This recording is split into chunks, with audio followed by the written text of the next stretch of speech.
અમદાવાદની વાત કરીએ તો અમદાવાદમાં સગીરાને હોટલમાં લઈ જઈ દુષ્કર્મ કરવા ડુપ્લિકેટ આધાર કાર્ડ બનાવવાનું કૌભાંડ ઝડપાયું છે।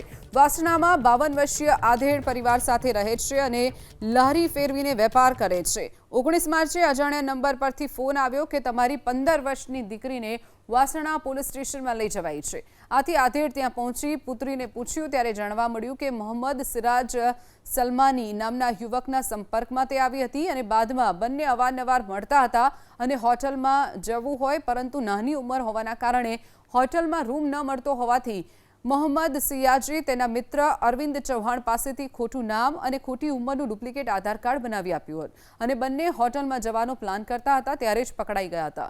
જેને લઈને વાસણા પોલીસે સિરાજ અને અરવિંદ સામે ગુનો નોંધ્યો છે। જે બાદ તપાસ કરતા રિવરફ્રન્ટ પર 3 સગીરાઓ 3 યુવકો સાથે મળી આવી હતી। આથી આધેડ ત્યાં પહોંચી પુત્રીને પૂછ્યું ત્યારે જાણવા મળ્યું કે મોહમ્મદ સિરાજ સલમાની નામના યુવકના સંપર્કમાં તે આવી હતી અને બાદમાં બંને અવારનવાર મળતા હતા અને હોટલમાં જવું હોય પરંતુ નાની ઉંમર હોવાના કારણે હોટલમાં રૂમ ન મળતો હોવાથી મોહમ્મદ સિયાજે તેના મિત્ર અરવિંદ ચૌહાણ પાસેથી ખોટું નામ અને ખોટી ઉંમરનું ડુપ્લિકેટ આધાર કાર્ડ બનાવી આપ્યું હતું અને બંને હોટલમાં જવાનો પ્લાન કરતા હતા ત્યારે જ પકડાઈ ગયા હતા। જેને લઈને વાસણા પોલીસે સિરાજ અને અરવિંદ સામે ગુનો નોંધ્યો છે। જે બાદ તપાસ કરતા રિવરફ્રન્ટ પર 3 સગીરાઓ 3 યુવકો સાથે મળી આવી હતી।